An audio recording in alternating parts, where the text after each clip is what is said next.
last week you were in Baltimore for the airing of the podcast. What do you think about the new studio? I like it, man. This is like Dateline / meets, you know what I'm saying, like Who Wants to Be a Millionaire? I feel like the doom. Yeah. Katie did a nice job in here. She did. Definitely has a woman's touch. I know ain't no man did this. All right. So, Jets, Titans this week. Bounce back mode for the green and white, no doubt about that. The Titans looking for their first victory. What do you do in terms of being here at One Jets Drive from a player and coach's perspective? Because you just played one of the top teams in the National Football League. You didn't play anywhere close to your standard. It's so early in the season, and this is a totally different opponent. But it's good, though, if you're going to have a loss like that, you want it to be game one, right? Because, like, now you really got the attention of your team. And they coming in, and sometimes when you win, and it's things that can make you lose that get swept under the rug. But everybody has to take accountability, especially on the defensive side of the ball. The offense, they need rhythm and timing. They didn't get enough opportunities. But why didn't they get enough opportunities? Because the defense couldn't get off the field. You got to take that personal because it wasn't anything that was schematic. It was just a physical butt kicking. And you have to look yourself in the mirror and say, man, I hope, that I see those guys again. I hope I see them in the Super Bowl and they think it's going to be the same type of thing. And, you take it personal.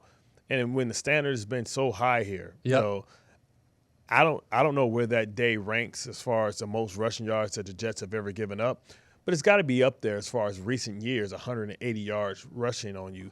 And, you got to take that, personal. So I think they went back and they're probably going to have some tough film study. Yep. And I know sometimes you hope, like, I don't know if you ever, like, has had acted up at school and you know that the teacher going to call and you hoping that you can be home so you can intercept the call or she forget to call or your mom's not home or something like that. But, like, you hope on a short week when you get beat like that, you hope that you don't watch the film. And sometimes on a short week, you're like, we turning the page. This isn't one of those turn the page. These are teachable moments because if you don't fix it in the NFL, you're going to see the same type of things and people are going to try and figure out how they can do the same thing with the personnel grouping that they have. So if you don't fix it and have those conversations about what is expected when we are attacked like this, then you're doomed to repeat it. So actually week one you think can be beneficial for the Jets in the long term? Well, I think you have to take the lesson, and you ask yourself, well, that's San Francisco. They're the best team, one of the best teams in the NFL. They've been doing it for a long time. Shanahan, the history of his dad, the people off that running tree, all they do is run the ball, and they know how to run the ball creatively. But I think you lost to an NFC opponent. Yep. But that gives you an opportunity to see how McDaniels is going to attack you. Because he has the same type of weapons, and he doesn't have a undrafted guy. He has 3 or 4 guys that can do that, and that can, instead of getting 10 to 12, that can get home runs, hit their head on the goalpost, and that's how you're probably going to get attacked. So I'd much rather you give up 180 to San Francisco than give up 180 to Miami because they have the same similar run game, similar personnel. They got Engel, right? You got Juszczyk. They have Juszczyk. They got Engel. They have, Mostert. They got Achane. So, and plus they got something that San Francisco don't have. That's Tyreek Hill. So now I'm glad that you got that lesson because now if that same running style comes to you, you've already addressed it and it's not a surprise. It's a copycat league, but Tennessee does not have the personnel that San Francisco does. And that's not a shot at Tennessee. Yeah, they do not. They got some dudes who can play. What are they going to try to do up front after watching the film, what San Francisco did? Because, like we say, styles make fights, and this is a completely different team. Well, what did San Francisco do? Like, in a nutshell, like, not, okay, what did they do literally? Like, okay, yeah, they ran the ball, right? They played keep away from Aaron Rodgers in that offense and then allow it to establish a rhythm. And they were able to get some turnovers early on, which disrupted that rhythm. We saw when Aaron Rodgers and that offense got in a rhythm what they're capable of. 12-play drive, Aaron Rodgers catching you in defenses and figuring out what it is and switching plays and getting to the line of scrimmage early. We saw what they can do and they get opportunities. And that's what you want to do if you're going to play this Jets team, is stop them from getting opportunities. How do you do that? By running the football. So, they may, run the football in a different manner, but Bill Callahan will have a plan for schematically how to try and outflank you, because I think they believe, or they should understand, that they don't have the personnel to beat the Jets physically. But can I beat them schematically, where I can use a guy like Pollard, who is a different type of back, right? This guy was downhill and all that stuff. This is a back in Pollard who is a guy that when he was in Dallas was averaging 6-7 yards a carry, coming in with explosive plays, because he can get through the seams and get to the second level really, really fast. So, my goal will be winning the day on first and second down. And if I have to, put the heavy lifting on a guy like Sauce and say, hey, man, listen, they got a stud receiver over there, and a receiver that used to be a stud receiver that's trying to get his way back from injury. We're going to be heavy in this box, and we're going to make sure that teams aren't successful on us on first and second down. And that may mean man some up early. Yeah, well, I'm not going to give a lot of room, right? And I'm putting that eighth man in the box, and I'm being aggressive, because I need to get a young quarterback in Will Levis behind the sticks, so that he can feel the pressure, and so that when I open up my menu, I can get from the lunch menu, I can get breakfast and dinner all day, right? You don't want them, and that was the problem. The Jets were in such bad position when you get to third and medium, or third and short, that you give the offense an ability to be able to do too many different things, and you can't prepare for all of them. What's the change right now for the Jets with no John Franklin Myers? We know Huff signs a lucrative deal with the Philadelphia Eagles. Hassan Reddick's still not here, specifically at the edge spot.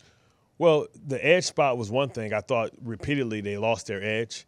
Too often I saw Jermaine, and sometimes McDonald was physically taken advantage of, or pushed off the line of scrimmage, and Jermaine was trying to be so physical that he lost his eyes.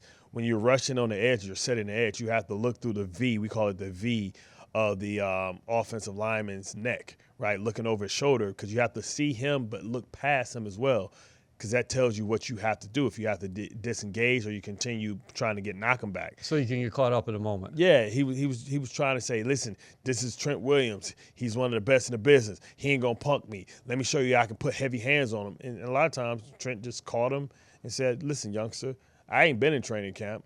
I'm tired as hell. That's why I went and got an IV. I'm going to go ahead and let you do the work for me. If you want to try and push me back 2 or 3 yards, that takes no energy from me. If you really want to put pressure on a guy like Trent Williams, you got to work his edges to make him have to use his feet.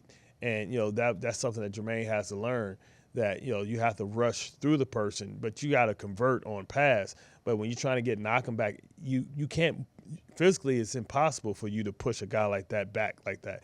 You push him by threatening to beat him around the corner, and he'll move for you. And then you rush him, and you can push him back 1 or 2 steps. You're not going to take a guy like Trent Williams, say I'm a long arm stab him, and push him back 5 yards. I mean, check his resume. It's plenty of guys that had a better resume than you, that had different moves, and not saying that you're not a good player, but you're not there yet. He's done it with the best of them. So setting the edge against the run, the Jets got to win early downs in this game, specifically when you talk about Will Levis, because if you put him in third down situations, you have an opportunity to get to the quarterback, correct? Or he'll throw you one. Yeah. Or he'll do something crazy, because especially if you're able to listen, he let the Chicago Bears back in the game by that crazy interception, but they were winning. Could you imagine the stress and the rest that he's under if they're losing? So it's your job to make sure that you get the young fella behind the sticks, because, he's trying to impress a new team, new offense as well. So he's trying to learn. So it's early on, he doesn't have a full There's some Titans fans calling for Mason Rudolph already. Right. So, I mean, just because they want somebody that's veteran, that you don't have like, okay, we're in chapter 1 of the install for the offense because we can't go deep because this is his second offense and it's the first game of the season. They don't even know what he does well, right, and how he reacts. So they're still trying to do a fill-out process when on our side the advantage is Aaron Rodgers, they know what he can do. I think the guys are starting to learn, hey, the nuance, the small things. He made it through a game. And he looked vintage at times to me, looked a little rusty at sometimes. And when I say rusty for Aaron Rodgers is maybe 1 or 2 millimeters too far inside, not outside. That makes a difference in Garrett Wilson in that third down conversion. And that also makes a difference on the press out where the ball got deflected. Just some minor tweaks. Yeah, that's what I wanted to ask you about Rodgers looking ahead. You think he gets better each week? I mean, he had a year off. You know, it's fun. Well, it's funny, right? Because last week, before when we were previewing the game, we were talking. We had Rex on. Rex was like, "Well, just so you know, Aaron Rodgers always, doesn't have a great game his first game," and he went over the stats of all the games that he went to. Yeah, he was like, "But man, from week 2 on." So we saw that, like, Aaron's like, man, I got to get my balance right. I got to get right. This is now I have to adjust to how I'm throwing the football with the coming off the injury, and he makes the necessary adjustments. So I expect the offense who look good to me at times, just want to get more movement on the run game and stuff like that. This is a new group, so they have to figure out how to work these combos, how to get up to the second level, all that stuff. Even though this is a team that has some familiarity, which. Vera Tucker's played next to Morgan Moses before, and Simpson's played next to Morgan, and Trent is the Tyron. Tyron is the only new one. And they'll get that figured out too. But that comes with reps. And they got Jeffrey Simmons, man. He's a war daddy, right? And he's not going to be easy. He can be a disruptor. I think. Yeah, they're good in the middle of that defense. Yeah, outside of to me, he's like Dexter Lawrence. Like I always say, Quentin is a different breed. Like he's not as big as those guys. Like he's big, but he's not fat. These are like big little roly Casey Hampton type dudes that can be very, very disruptive in the run game. Garrett 6 catches, Lazard 6 catches, and I think Brees had 5. Mm-hmm. Those were the only pass catchers to actually catch a ball from Rodgers. Is that just because of bottom line? We didn't have many plays. You're talking about 49 plays. Yeah. So 5 3 and outs, I think. Yeah, so that's what I'm saying. Like that's just the defense uncharacteristically not being able to get off the field. Right. I mean, giving up 9 straight scoring drives. That's rare. You don't expect this to ever happen to this defense again. And so, giving Rodgers more opportunities to set up plays to set up other plays, right? And maybe, Mike Williams, they didn't want to use him too much. He'll be able to have an opportunity to kind of get his sea legs underneath him, and maybe he gets more as he's on the same Brees Hall pitch count that Brees was on. So when did Brees really kind of the governor's off? Yeah. It was pretty much week 5. So, I think by the time, Mike gets to Buffalo game, I think the governor will be off, and then if Lazard can continue to produce at the clip that he produced at, I know he wants to have that drop back because that was a pivotal third down early on in the game. But if he's able to do that, now you feel super confident in 3 guys, and if this offensive line can hold up, maybe you get Conklin involved and maybe Rucker involved as well. So we'll see how things work out. But I'm very excited and bold on these next 4 games. Yeah. In fact, you've looked at the calendar at home, and you got out the red pen, and you have circled it and said, Jets should be 4-1. That's your opinion when you look at Tennessee Sunday, Thursday it's not night. A given. They got to earn it. Thursday night, New England, 10 days off. Denver at your place, and then you go over to London and face the Minnesota Vikings and your former quarterback, Sam Darnold. Do you like the way the schedule sets up right now? I do. We knew that week 1 was going to be tough on the road against a Super Bowl caliber champion, a team that was just the NFC champions last year. But we also knew that, the schedule makers, outside of giving us 3 games in 10 days, gave us a favorable schedule where, this team can come together and build confidence. And then when you get to the Buffalo game, you're going to see if you're ready for a big prime time type of game all over again, right? Because you have to learn how to make sure that, when you play against these great teams, that during the regular season, we always just have a formula. Win all your home games and split against the good teams. Yeah. And, that's back in the day, that was a recipe for 11 wins. Now that same recipe is a recipe for 12 wins. So if the Jets can, take care of business, win the games that they're supposed to win, but then when you go face Buffalo, get a win that is a 50-50 game and show that you belong in this division. Although the Jets are the only team within the division that didn't win. I know. That's what I was going to ask you about. Everybody in the division looked heavily flawed. Yeah? And they're saying the same thing that we saying. They just saying it with a win. that everybody except New England. I think New England know who and what they are, but everybody else, whether it's the Bills or whether it's the Dolphins, they're saying, hey, we got away with one, and we got a lot of stuff to work on. So whoever out of all those three teams, I'm gonna take New England out of it. Make the necessary adjustments and start playing well faster. It's going to have an edge to jump out against this, to jump out on this this season. Because when you look at it, but if you're saying Buffalo and Miami are playing Thursday, that's right. So one of them are going to. So people might have already seen that game while they're listening to this or watching. Right. So somebody's going to be hurt. Yeah. Right. Nobody's going to be hurt. Somebody's going to already have a loss that didn't have a loss. So you have an opportunity to kind of go to second. Here's my question about those teams, really quick. Mm-hmm. Are the Bills going to ask Allen to do too much this year? I mean, it just gets to a point. But that's what happens. That's what happens when you get the money, though, right? Yeah. Because did Kansas City ask Patrick Mahomes to do too much last year? Yeah. Remember, that offense was putrid last year. Right. It wasn't great. We had real questions about that. And he showed that he could do that, and now they were able to get some weapons for him. Unfortunately, oddly enough, the gift that they got was from somebody within the division that has to get past Kansas City if they want to get to where they want to go in the Bills. Why would you ever give them the pick? Xavier Worthy, which is like that's malpractice right there. I'm just wondering if this is going to be too much for them to overcome when you're talking Milano being hurt at the linebacker spot, and then there's so many changes in the secondary. You're talking about Poyer's not lining up for the Dolphins. They got new safeties. Yeah. They just lost their nickelback. You look at that was Arizona, a team that we thought might be top 5 or definitely top 10 as far as the draft order, and they were right there and should have won. Yep. So who are the Buffalo Bills? We're yet to find out, but I can't wait to see them in Week 6, and hopefully, it'll be for the division, or maybe not, because maybe Miami beats them on Thursday Night Football, and Miami's the team to beat. Your takeaway on Miami, that game against Jacksonville, with Etienne doesn't fumble that ball, that's probably a Jaguars win. Yeah.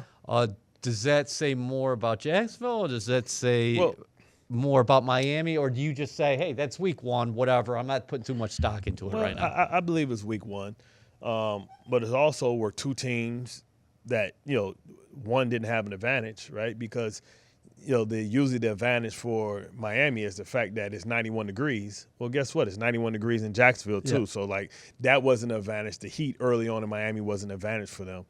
But also, Jacksonville spent a lot of money in the offseason to improve their defense and offense. They got Armstead out there to go with Allen and Walker. And, they spent money and locked guys down. But, they really spent money on the offensive side of the ball, too. Yes, they let Calvin Ridley go. But, they went out and got big play Gabe and drafted well. So, maybe Jaguars got something to say about the AFC or the AFC South. Just to see them in December. Yeah, so it was two good teams going against each other. Okay. But Miami didn't look like the team until late, that explosive offense. And Tua didn't look like he was his normal self as well. Bill Belichick, and I talked to Baldy about this as well, said that one of the things that stood out to him early here in the NFL season, week 1, was that teams are having difficulty throwing the football. Is that because quarterback play? Is that defenses? Is that because people don't play in the preseason anymore? I think it's a combination of both. The fact that defenses are traditionally ahead of offenses early on in the season. And, even Patrick Mahomes, what did he throw for? He didn't light it up. That's the best in the business. Lamar Jackson didn't light it up. He lit it up with his legs, which is, improvisation opposed to stepping back and the game working. But the defense always catches up, and the powers that be will probably put in some more legislation to help the offense next year, and the defense will have to adjust again. But guys are starting to figure out, you look at guys like C.J. Stroud and that, Jordan Love, guys that, caught the league by storm. the defensive coordinators have had opportunity to study those guys for an entire season. And you talk about opening week, you know who you're going against, and so you study for them all year. Right. Now let's see if the offense is held down this week when you don't prepare for the second week of the season. You prepare, everything is geared in the off season, everything's geared in training camp. This is our opponent, this is what they do, so you watch them all the time. You don't watch these opponents as much as you watch the first one because you know exactly who you're facing. You take them one at a time. But you're saying these are musts for the Jets here when you're looking at the schedule. And they should. You got a road contest against the Titans, and then you come back Thursday night against New England at home. Yeah, I mean, you home opener, ruckus crowd. You know, Jacoby Brissett. Who knows if Jacoby Brissett will still be the starter?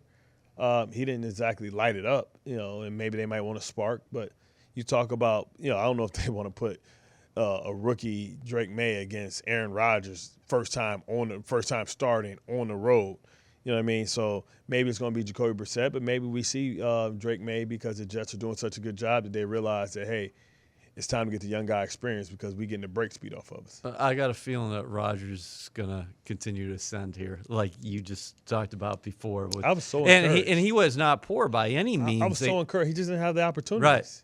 Right. Yeah. I mean, it's not his fault on the interception. Like, that was a deflection and just ball bounced directly to a guy who's probably got his first career interception. Right. You know what I'm saying? And, you know, the punch out, that's just schematics. Breece Hall knows better. When you get a reception and you're on the left side of the field, you put the ball in the left hand so that the guy, if they're going to punch it out, he has to reach across your body. He put the ball right there for one of the best linebackers. It was like, you know, dangling a steak in front of a lion and you ain't got no cage in between you. He going to get to that steak. And that's what happened. And I know when Breece is, you know, breaking down the game and he's watching the film and watching the play, the running backs coach is saying, hey, man, switch that hand, right? So now because there's more people coming for pursuit inside than outside. I think I'm going to use that line before. So that's dangling a steak in front of a lion and there's no cage in between you. Yep. I like that. Vulnerable. And, hey, man, you look comfy. Can y'all see my feet? All right. Thanks, brother. All right, Baldy, week one throughout the National Football League, what were your major takeaways? Well, I mean, you know, Kansas City looked like, you know, they're primed. You know, that first opening game, Xavier Worthy is going to make a difference in that offense. You know, and then I was in Brazil, and Saquon in that Philadelphia Eagles offense is a perfect fit. And then you just go around the league. C.J. Stroud with the addition of Mixon and Diggs, like they're going to be a force. And then look, the Cowboys defense, like they just added some young pieces. They're so fast, and they made Cleveland look so slow. And so you just go around the league, and there was some really strong performances. Tampa Bay is a team you have to take seriously. You know, the Jets, they're going to bounce back. They're going to bounce back. I mean, they did not play well against San Francisco, but that's a stacked roster in San Francisco. So it's a good first test, but they should get up off the mat from that one. Bill Belichick pointed out that, hey, a lot of teams early on weren't passing the football with a lot of efficiency. What do you point to for that? Well, look, nobody plays in preseason. And so, to me, September's the new August. Like, you got to now get yourself into shape. You got to get your timing down. You got to get your protections, your hot reads. Like, now's the time to start working on it immediately and fixing things that are broken, fix it. And things that you can get better at, work on them. It's just hard. As much as you want to put emphasis in the preseason, if you're not playing, you're just not going to get to the speed of the game that you need to be. The Jets had a tough assignment going and playing against the 49ers. They didn't play up to their standard, especially on the defensive side of the ball. How much of a concern is anything what you saw there long term, or these are all correctable mistakes? Well, I think the run defense can get fixed because run defense is just run fits. You could take the run away. They didn't do a good job of that. I thought the linebackers were just frozen reading and they weren't attacking. But the one concern I would have is pass rush. Okay. Because look, Bryce Huff was a big part of the pass rush last year. He's not here. Hassan's not here. So who's that third guy? Because I believe Jermaine and Quinnen can always get after the quarterback. But you need a third guy to win. And I don't know who that third guy is right now. And so that's a concern for me. What about offensively? Aaron Rodgers making his 2024 debut, 13-21, had the one scoring pass to Allen Lazard. Look, I mean, you got to stay on the field. 49 snaps isn't enough. They had 5 possessions in the first half where they didn't get a first down. Like, that's not Aaron Rodgers football. That's not what the Jets. So you need to get Breece Hall going. He didn't get going. That's a big part of it. But you saw the throws to Lazard, the throws to Garrett Wilson were elite stick throws. There just wasn't enough of them in that game because they didn't stay on the field long enough. And so that's their challenge this week against Tennessee. Okay, so let's go inside the matchup against the Titans. The Titans are thinking they should be 1-0 after blowing a lead there in Chicago. Offensively, what is Rodgers going to be seeing this week? Well, I think that he's got a very good defensive front. Harold Landry, Jeffrey Simmons, this new rookie, Tafondre Sweat is a real force. Like, they're built around their front four. And so Aaron knows that. He knows that they've got some good pass rushers, inside and outside. And so the ball's got to come out quick. They signed L.J. Snead to be like a shutdown corner. We may see L.J. against Garrett Wilson. And look, I mean, he's got the ability to take receivers out, but that's a challenge right there. So where else can you go with the ball? The tight ends have to get involved in the offense this week. That's what I wanted to ask you is that do you make anything of that Rodgers connected with 3 players against the Niners and Garrett Wilson, Breece Hall, of course, and Alan Lazard? Or is that more, okay, that's just a result of we had a couple 3-and-outs, we weren't able to get rhythm, and the defense had problems getting off the field? That was all of that. It was all of that. I mean, he's always going to go to the guys that he trusts, and there's obviously big trust in Garrett and Lazard right now, and the checkdowns to Breece are there. So there's trust in those guys, but the offense has to be more than 3. But for right now, as you sort of get into game mode, you go to what you trust. And look, if Lazard and Garrett Wilson get the majority of the targets, it's just the way it is right now. Mike Williams will get into it. Xavier, will get into it. But for right now, you're going to go to who you trust to win when you have to. How big are moments in the game in terms of rhythm? Because that first drive, you got possession, and Lazard has the drop, that would have been a first down. Yeah. That game was on 3rd down. Second drive, Breece unfortunately has the fumble. So when you're talking in the big picture, how important are those moments with rhythm? Well, it's paramount, especially third. You've got to stay on the field, EA, because you have a game plan. You feel good about the game plan. You spend all week doing it, but you never really get into it. You're always just getting drive starters, and you're not getting drive finishers because you're not staying on the field. And then the game is getting away from you too. Yeah. So now you have to kind of get away from some of the things you're hoping to do because the game's getting away from you. Now you got to play catch up. And so, even at 26-13, they weren't out of the game. Right. And that's kind of how Aaron Rodgers thinks. You're never out of it. On the other hand, if you can get on top of a team, then you can start bleeding the clock. Then you can start pounding Breece. We didn't see, Braylon Allen. We didn't see any of the other running backs because they just couldn't establish that part of the game. They've got to get better up front, and I think they will. I mean, they've got veteran players right now. I thought there was some miscommunication in the run game that led to some, to Breece getting stuffed in that game in the first half. Like, they've got to get that cleaned up here this week. Is that natural with 3 new starters and everybody? That whole group didn't even play together a snap in the preseason. They had valuable reps out here in the practice field, but you knew that was going to happen? You hope it doesn't happen, but it does happen. There is a built-in chemistry you have to develop, and the only way you get it is by playing through it. And so I saw one between Ali and Morgan on the backside of a run where really, one guy was blocking one play and the other was blocking another play, and the tackles making, the tackle on Breece, for no gain. Like that has to get cleaned up. They've got the strength of this whole Tennessee defense is the interior of their defensive line. Sebastian Joseph Day, Jeffrey Simmons, the rookie Tafondre Sweat. Those are really good football players. Like, you can't make those mistakes against those players, otherwise their linebackers will make the tackles. Defensively, what do you think was the message here at One Jets Drive this week? Because Robert Saleh said it sternly, we will get this shit fixed. Yeah, well, you have to, because Tony Pollard and Spears, they're capable of doing damage if you don't get your run fits fixed. And that's what run defense is. It's just being in the right gaps and attacking those gaps and squeezing the defense and shortening and squeezing the holes. Like, there's a method to stopping the run. And I don't care what the names on the back of the jersey is, it's the same. And so you got to get to your fits. you got to get into your gaps and you got to attack those gaps. And I would expect that CJ and Quincy could easily be in double-digit tackles this week. Levis making his 11th career start in the National Football League. Is he a guy you consider high ceiling, low floor? And sometimes it's going to land somewhere in between. Well, first of all, he's a tough guy.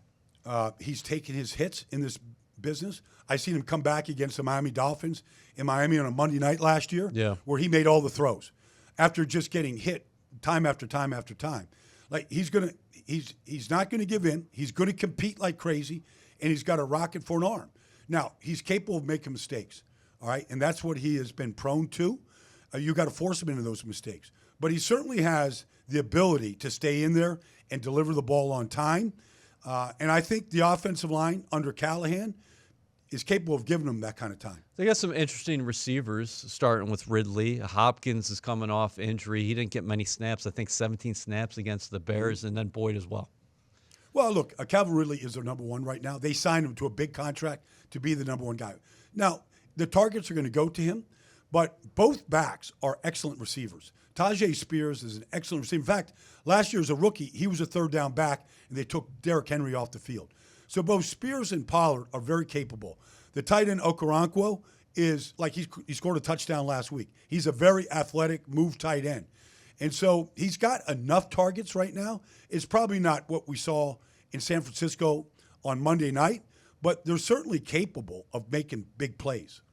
You think this is a close matchup, ultimately, the way you saw Tennessee play and also with the Jets kind of where they're at right now? I think that it's time to get after Will Levis. Yeah. And I would think, look, they gave up a punt block for a touchdown, a pick six for a touchdown. Otherwise, they win that game against Chicago on the road against a pretty good football team. They made Caleb Williams look like a rookie. Yeah. Like he was awful in the game. The offense was awful. So I think they probably feel pretty good about what they have defensively. Like Aaron Rodgers is looking at that right now going, all right, this is Caleb, this is me. Like, I'm going to show you what real offense looks like. Yeah, no doubt about it. Will they try to protect Levis against the Jets' defense, considering what he's done early in his career and coming off a game where those takeaways really hurt the Titans? I think that, Brian Callahan is a really good offensive coordinator, and his dad's a great line coach and run coordinator. So I think that they will have a good game plan against this front and what the Jets want to do. And then it's a question of, can the secondary, they didn't come close to taking the ball away. There's going to be opportunities to take the ball away this weekend, and you got to start that process. Because to me, if you want to be a great defense, you got to be a great scoring defense, and you got to take the ball away. Quick thoughts on New England, because the Jets don't only play Tennessee Sunday afternoon. They come back home, have a couple of days of preparation. That's the Patriots home opener. Well, they made Joe Burrow, who I think is a great quarterback, look very average. And the offense in Cincinnati never got going. Now, they had a ball stripped away at the goal line going in to score. That was a big play. But Keon White, some of these guys you might not know very much about, they played big. And Gerard Mayo had them ready to play. They played great defense, and they played complementary offense. Ramondre Stevenson had a good day. The offensive line played well. They shortened the game. They had a good game plan against a very good Bengals team. Baldy, great seeing you from Brazil to Indianapolis to NFL Films to One Jets Drive. It's been a trek, but I enjoyed every single stop along the way.